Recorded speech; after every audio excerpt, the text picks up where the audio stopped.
வாழ்க வளமுடன். இன்றைக்கும் திருமணம் நமக்கு உண்மையிலேயே திருமணம் தான் நடந்திருக்கா? திருமணம் நடந்திருக்கு. ஆனால் அந்த திருமணம்ன்றது திருமணமாக இருக்கா? திருமணம் அதுக்கு பாருங்களேன், ஒரு டைட்டில் திருன்றது என்ன? ஒரு உயர்வான ஒன்று குறிக்குது இல்லையா? அதாவது நான் என்ன நினைக்கிறேன், அந்த மனம்ன்றதுக்கு 3 சொல்லி நான் போட்டாங்கல்ல, என்னை கேட்டால் அதுக்கு 2 சொல்லி நான் போட்டுக்கணுமோன்னு நினைக்கிறேன். ஏன்னா இரு மனங்கள் இணைந்தது தான் திருமணம் இல்லையா? 2 எங்கெங்கோ இருக்கு. இது எங்கே பிறந்து வளர்ந்ததோ, இது எந்த ஊரில் எந்த ஒரு பாஷையை பேசி என்ன ஒரு கல்ச்சரில் வளர்ந்தாங்களோ, அவங்க குடும்பத்தில் அவங்க எப்படி வளர்ந்தாங்களோ, அவங்களோட சூழ்நிலைகள் எப்படியோ, அப்போது அவங்க அவங்களோட வசித்த இடம் எப்படியோ, ஆனால் இப்படி வேறுபட்ட அந்த 2 பேரையும் ஒன்றா இணைக்கிறது தான் திருமணம். பாருங்கள், ஒரு ரெஸ்பெக்ட் கொடுக்குறாங்க. நம்ம தமிழ்நாட்டில் அந்த இங்கிலீஷில் வந்து சும்மா மேரேஜ்னு போட்டுருச்சு. ஆனால் நமக்கு ஒரு ரெஸ்பெக்ட், திருமணம், திருன்ற ஒரு அடைமொழியை கொடுத்து வச்சிருக்கிறாங்க. அது 3 சொல்லி நாவாக மாறிச்சு எப்படின்னு எனக்கு தெரியல. திருமணம்னு 2 சொல்லி நாவாக இருந்திருக்கலாம். ஆனால் அதுக்கு ஒரு அர்த்தமாக இருக்கும், அர்த்தம் இல்லாமல் இருந்திருக்காது. நான் தெரியாமல் சொல்லக்கூடாது. இப்போது அந்த 2 மனமும், இந்த திருமணமானது எப்போ வந்து அது உண்மையுள்ள திருமணமாக இருக்குதுன்னு சொன்னால், அந்த 2 மனமும் ஒரு மனமாக இருக்கும்போது தான் அது திருமணம். இரு மனம் ஒன்று சேருது. அப்போது அந்த இரு மனங்கள் திருமணத்துக்கு பின்பு ஒரு மனமானால் அது திருமணம். இல்லைன்னா என்ன மனம் சொல்ல முடியாது. ஏன்னா இப்போ காலத்தில் திருமண வாழ்க்கை என்பது அது யாராக இருக்கட்டும், ஒரு மனம் அப்படின்றது ரொம்ப கிடையாது. ரொம்ப இல்லை. நான் என் போக்கில் போகிறேன், நீ உன் போக்கில் போ. நீ என்னோட விஷயத்தில் தலையிடாத, நான் உன்னோட விஷயத்தில் தலையிடலை. இப்படி ஒரு திருமணம் முடித்த பிறகு இப்படி ஒரு ஒரு அது என்ன சொல்கிறது, இப்படி ஒரு சூழ்நிலையில் தான் 2 பேருமே வாழ்கிறாங்க. 2 பேரும் நல்லா படிச்சிருக்காங்க, 2 பேரும் நல்லா சம்பாதிக்கிறாங்க. ஆனால் அவங்களோட இது என்னென்னா, தாட்ஸ் என்ன அப்படின்னா, நீ என்ன கண்ட்ரோல் பண்ணாத, நான் உன்னை கண்ட்ரோல் பண்ணலை. அப்படி மீறி கண்ட்ரோல் பண்ணுறவங்க வந்தாங்கன்னா அவங்களுக்கு பிடிக்க மாட்டேங்குது. ஏன்னா சிறு வயது முதற்கொண்டே, ஏன்னா வளர்த்த விதம் அப்படி. அப்பா என்ன செய்வார், பொண்ணு அப்படின்னா சின்ன வயசுலேருந்தே ஒரே பொண்ணுல செல்லம் செல்லம் செல்லம் செல்லம், என்ன கொடுத்தாலும் செல்லம். ஆமாம்மா ஆமாம்மா ஆமாஞ்சாமி. ஆனால் திருமணமாகி வரும்போது கணவர் அப்படி ஆமாஞ்சாமி போடாத புருஷன் வந்துட்டாருன்னா அவங்க என்ன ஆகுறாங்க பாருங்கள். அப்பாவை மாதிரியே புருஷனும் இருக்கணும்னு நினச்சா அது நடக்காதில்ல. நிறையா பெண்கள் அப்படி தான் சொல்லுவாங்க, எங்கள் அப்பா என்னை அப்படி என்னை வச்சுருந்தாரு, எங்கள் அப்பா என்னை இப்படி என்னை பார்த்தாரு, எங்கள் அப்பா இப்படி ஒரு வார்த்தை கூட என்னை சொல்ல மாட்டார், எங்கள் அப்பா என்னை இவ்வளவு நான் கேட்குறதெல்லாம் வாங்கி தருவாருன்னு அப்பா புராணமே தான் பாடுவாங்க. திருமணம் முடிச்சுட்டு வந்த பிறகு இதனாலேயே மாமனார் மேலே வெறுப்பு வர்ற வெறுத்த மருமகன் மாதிரி நிறையா பேர் இருக்கிறாங்க. இந்த வீடியோ பார்த்துக்கிட்டு இருக்கிறதுல உங்களுக்கே தெரியும், நிறையா பேர் ஆமான்னு சொல்கிறது எனக்கு கேட்குது. ஏன்னா இவங்க அப்பா அப்பா அப்பான்னு சொன்னோடனே அந்த ஒரு அந்த மருமகனுக்கு மாமனார் மேலேயே கோவம் வருது. ஏன்டா இப்படி இந்த பிள்ளை இப்படி இருக்குன்னு, எதுக்கெடுத்தாலும் அப்பா எதுக்கெடுத்தாலும் அப்பா அப்பா அப்பா அப்பா. இப்போ எப்படி ஒரு மனமாகும் சொல்லுங்கள்? திருமணம் முடிஞ்சிருக்கு, இந்த 2 மனம் எங்கே ஒன்றாக போகுது? எனக்கு தெரிஞ்ச ஒரு பிள்ளை அப்பா மேலே உள்ள பாசத்துலேயே டைவர்ஸ் வாங்கிட்டே போயிடுச்சு. இது உண்மை, நடந்த கதை. எந்நேரம் வயசுக்கு வந்தாலும், அதாவது அந்த பிள்ளை எவ்வளவு பெரிய பிள்ளையானாலும் அவங்க அப்பாட்ட தான் தூங்குமா, அவங்க அப்பா மடியில் தான் படுத்துக்கிடுமா. ஆனால் அவங்க அம்மா கண்டிச்சும் அவங்க அப்பா கேட்கலையா, அவங்க அம்மா தான் வருத்தப்பட்டு சொன்னாங்க. இது அவங்க அம்மாவே சொன்னது தான். எவ்வளவோ கண்டிச்சாலும் கேட்குறதில்ல. குழந்தைய ஒன்றும் சொல்லாத, குழந்தைய ஒன்றும் சொல்லாத. குழந்தை தான், உங்களுக்கு அது குழந்தை தான். அது வளர்ந்து வளர்ந்து வாலிப பிள்ளையாக போகும்போது இன்னொருவருக்கு சொந்தமாக போகுதே அப்படின்ற ஒரு உணர்வு இல்லையே. அப்போது அந்த புருஷன் வந்து இப்படி வைக்கணும், எனக்கு அப்படி பண்ணணும், இப்படி செய்யணும். கொஞ்சம் என்ன சொல்றது, ஒரு ஸ்ட்ரிக்டாக இருக்கிறவரா என்னன்னு தெரியல. நல்ல அன்புள்ளவர் தான், நல்ல வேலையில் இருக்கிறாரு, நல்லா படிச்சிருக்கிறாரு, கெட்ட பழக்கம் எதுவுமே இல்லை. ஆனால் இந்த பொண்ணு எப்போ பாரு அப்பா இப்படி, அப்பாவோடையும் புருஷனோடையும் கம்பேர் பண்ணி அடிக்கடி அப்பா வீட்டுக்கு போயிடுறது. இவங்களாலையும் ஒன்றும் சொல்ல முடியலை. கடைசியில் ஒரு நாள் நான் அப்பா வீட்டிலேருந்து போகவே மாட்டேன்னு இருந்துருச்சா, அப்பா இருந்து கொண்டாராம். பாருங்க, இதுதான் பிரியமானவர்களே, ஒரு மனம் என்பது எப்படி பாருங்க.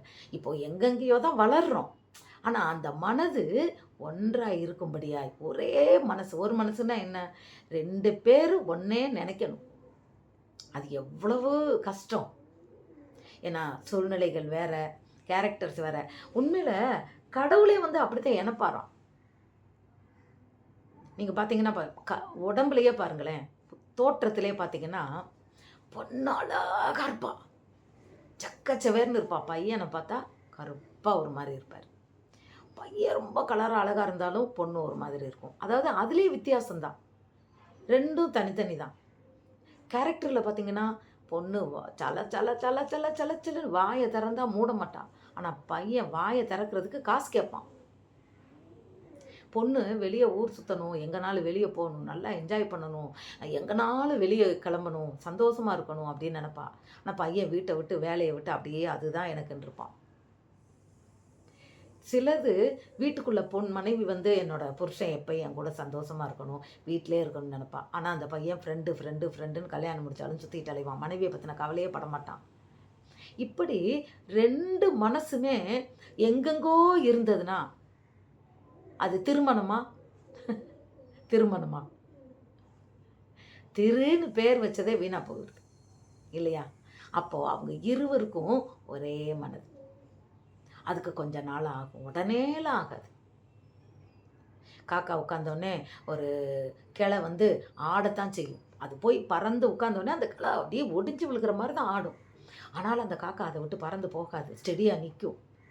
அப்படி நிற்கும்போது அந்த கிளை ஆடி ஆடி ஆடி அணைஞ்சு நின்றும்.